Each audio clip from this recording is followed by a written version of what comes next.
Bismillahirrahmanirrahim. Assalamualaikum warahmatullahi wabarakatuh. Alhamdulillah wassalatu wassalam ala sayyidina Rasulillah Muhammad ibn Abdullah wa ala alihi wa sahbihi wa mawalah wa la hawla wa la quwata illa billah. Allahumma aslih ummata Muhammadin sallallahu alaihi wasallam wa farrij an ummati Muhammadin sallallahu alaihi wasallam warham ummata Muhammadin sallallahu alaihi wasallam wansur wahfaz wa ayyid nahdatal watan fil alamin bihaqqi Muhammadin sallallahu alaihi wasallam. Rabbi shrah li sadri wa yassir li amri wahlul 'uqdatam min lisani yafqahu qawli, amma ba'du. Bulan Ramadan dikenal juga dengan Syahrus Sabri, yaitu bulan tempat kita melatih kesabaran. Wasabru thawabuhu al-jannah, dan kesabaran itu balasannya adalah surga, sebagaimana yang pernah disabdakan oleh Rasul sallallahu alaihi wasallam. Di bulan Ramadan ini kita melatih kesabaran kita, sabar di dalam menahan diri dari makan dan minum, sabar dalam menahan hawa nafsu kita, tidak berhubungan dengan suami, tidak berhubungan dengan istri. Sabar juga sabar di dalam menahan amarah, emosi.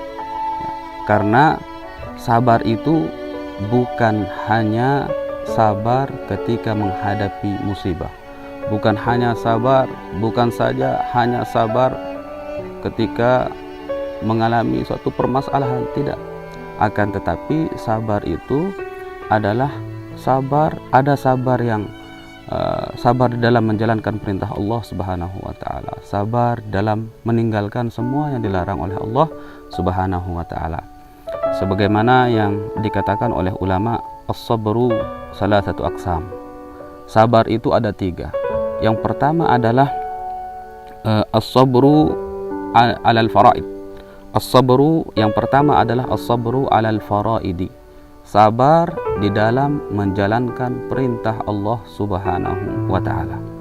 Allah Subhanahu wa ta'ala memerintahkan kita untuk puasa 1 bulan penuh. Kita sabar dalam menjalankannya, ikhlas lillahi ta'ala, penuh kesabaran. Allah juga memerintahkan kita untuk melakukan sholat 5 waktu setiap hari, sabar. Wa ma umiru illa liya'budullaha mukhlishina lahuddin. Kita jalani dengan ikhlas, penuh kesabaran. Bahkan dikatakan apabila kita tidak bisa sabar, tidak bisa menahan diri dari godaan, apabila kita tidak bisa sabar dalam menghadapi masyaqqah, cobaan dari ibadah tersebut, maka kita tidak akan bisa mampu untuk melakukan ketaatan tersebut. Kenapa? Karena di setiap ibadah itu pasti ada masyaqqahnya. Ulama mengatakan wama min ibadatin illa wa fiha masyaqqah. Tidak ada satu ibadah pun melainkan pada ibadah tersebut ada masyaqqahnya, ada cobaannya, ada rintangan, ujian. Ya. Contoh, di dalam berpuasa cobaannya adalah ya lapar, haus. Jikalau kita tidak mampu untuk melawan cobaan haus, kemudian lapar, rasa lapar tersebut, maka kita tidak akan mampu untuk berpuasa selamanya. Demikian juga ketika Allah Subhanahu wa ta'ala perintahkan kita untuk sholat, ya. Ujian sholat banyak sekali, apalagi sholat subuh, ya.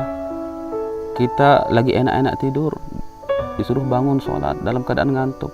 Jikalau kita tidak mampu melawan rasa ngantuk itu, maka kita tidak akan mampu untuk melakukan ibadah sholat subuh. Demikian juga sholat yang lain, sholat zuhur, asar, ketika kita sibuk dengan kerjaan kita, bisnis kita, usaha kita, ya.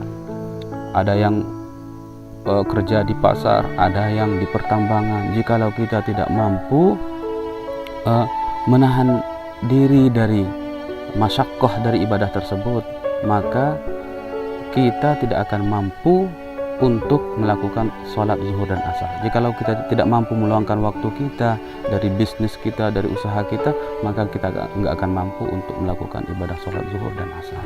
Demikian juga dengan ibadah-ibadah yang lain. Kemudian sabar yang kedua adalah sabar ala maharimillah, sabar di dalam meninggalkan semua hal-hal yang dilarang oleh Allah Subhanahu wa ta'ala. Kita kemungkinan bisa jadi ya, kita ingin melakukan kemaksiatan itu muncul dari diri kita sendiri. Bisa jadi keinginan untuk melakukan kemaksiatan itu muncul dari diri kita sendiri. Maka kita harus bersabar, bisa menahan hawa nafsu kita. Kita ingin minum khamar, kita ingin bermaksiat kepada Allah Subhanahu wa ta'ala, ingin mencuri, minum khamar, ya, maka kita harus menahan diri, bisa menahan diri, harus bisa bersabar, tahan dirinya. Atau kemaksiatan tersebut muncul dari asdiqo, dari teman kita, dari lingkungan kita, maka kita juga harus bisa bersabar dan menahan diri dari ajakan tersebut. Sehingga dikatakan man sahibal akhyar sorol akhyar, barang siapa yang berteman dengan orang baik, sorol akhyar, maka pasti dia akan menjadi orang baik, walau kana minal asrar, walaupun sebelumnya dia termasuk orang yang ahli maksiat, orang yang bejat, orang yang kurang ajar. Waman sahibal asrar sorol asrar, dan barang siapa yang berteman dengan orang jahat, maka pasti dia akan menjadi jahat juga. Maka pasti dia akan menjadi jahat juga.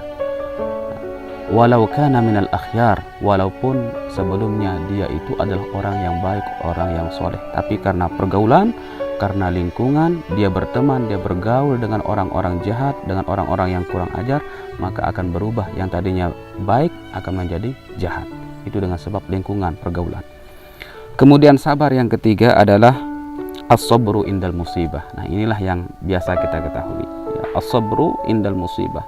Kita bersabar ketika menghadapi musibah yang Allah timpakan kepada kita. Allah Subhanahu wa ta'ala berfirman dalam Al-Qur'an, "Walanabluwannakum bisyai'im minal khaufi wal ju'i wa naqsin minal amwali wal anfusi wath thamarat wa basyirus sabirin alladzina idza asabatuhum musibah qalu inna lillahi wa inna ilaihi raji'un." Akan kami uji kalian bisyai'im minal khauf, dengan cobaan berupa rasa takut, wal ju', rasa lapar, wa naqsin minal amwal, kekurangan harta, wal anfus, bahkan kita juga akan diuji oleh Allah Subhanahu wa ta'ala, akan ditinggal mati oleh keluarga kita, ditinggal mati oleh suami, ditinggal mati oleh istri, saudara, bahkan tetangga, kerabat. Semua kita akan diuji oleh Allah Subhanahu wa ta'ala. Jangankan kita, orang yang banyak dosa, orang soleh, para anbiya wal mursalin pun Allah uji, ya. Karena kita yang hidup di dunia ini pasti akan mendapat yang namanya ujian dari Allah Subhanahu wa ta'ala. Nah, karena kita hidup di dunia ini, ya, pasti akan mendapat ujian dari Allah Subhanahu wa ta'ala. Nah, bahkan orang yang talibul akhirah itu lebih banyak ujiannya daripada talibud dunia. Orang yang lebih dekat dengan Allah lebih banyak dan lebih berat cobaannya. Disebutkan oleh Rasul sallallahu alaihi wasallam dalam hadis beliau, asaddun nasi bala'an al-anbiya summal ulama summal amsal fal amsal. Orang yang paling besar cobaannya adalah para nabi dan rasul, kemudian para ulama, kemudian al-amsal fal amsal fal amsal. Lalu orang yang soleh, orang yang kesolehannya tingkat tinggi, sedang, dan rendah. Nah, jadi intinya kita hidup di dunia ini semua akan mendapat cobaan, mendapat ujian dari Allah Subhanahu wa ta'ala. Tapi Allah itu kalau sudah cinta kepada seseorang pasti akan diuji. Nah, Allah kalau sudah cinta kepada satu kaum, ibtalahum, akan uji kaum tersebut. Itu sebagai tanda, sebagai ciri, bukti bahwa Allah itu sayang atau cinta kepada orang tersebut. Kemudian Allah Subhanahu wa ta'ala mengajarkan kita bagaimana cara kita menyikapi problem masalah yang kita hadapi. Disebutkan di dalam Al-Quran, ya ayyuhalladzina amanu ista'inu bis sabri was salah innallaha ma'as sabirin. Hai orang-orang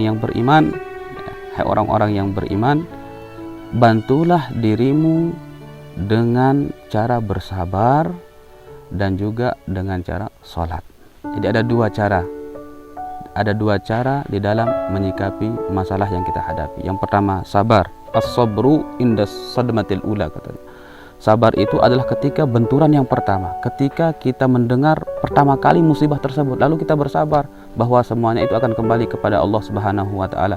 Wa basyiris sabirin alladzina idza asabatuhum musibah qalu inna lillahi wa inna ilaihi raji'un. Berikanlah kabar gembira kepada orang-orang yang sabar, yaitu orang-orang yang apabila ditimpa oleh musibah mereka membaca inna lillahi wa inna ilaihi raji'un, bahwa kita ini akan semua kembali kepada Allah Subhanahu wa taala. Tapi dengan syarat tadi, as-sabru inda sadmatil ula. Sabar itu ketika benturan yang pertama, ketika kita mendengar pertama kali musibah tersebut, lalu kita istirja kepada Allah Subhanahu wa taala, maka itulah hakikat sabar yang sebenarnya. Kemudian cara yang kedua adalah salat. Kita minta petunjuk, kita minta pertolongan, kita memohon kepada Allah Subhanahu wa taala bagaimana cara kita keluar dari masalah ini. Kita memohon kepada Allah, kita berdoa, bangun, kita sholat tengah malam, berdoa kepada Allah Subhanahu wa taala. Nah, Rasul sallallahu alaihi wasallam disebutkan bahwa beliau dulu apabila ditimpa oleh satu musibah, asra'a ila shalah. Beliau itu segera untuk sholat, minta pertolongan kepada Allah Subhanahu wa taala. Demikian juga dengan kita, maka kita harus meniru cara Rasulullah sallallahu alaihi wasallam untuk di dalam menyikapi suatu masalah atau problem hidup yang kita hadapi. Jadi ada dua tadi, yang pertama adalah sabar dulu, kemudian yang kedua minta petunjuk pertolongan dari Allah Subhanahu wa taala dengan cara berdoa, salat malam dan berdoa kepada Allah Subhanahu wa taala. Insyaallah apabila dua hal ini kita jalani, maka kesusahan, kegalauan, kegundahan yang kita hadapi, semua masalah yang kita hadapi akan diselesaikan oleh Allah Subhanahu wa taala. Sekian, wallahul muwaffiq wal hadi ila sabilir rasyad. Assalamualaikum warahmatullahi wabarakatuh.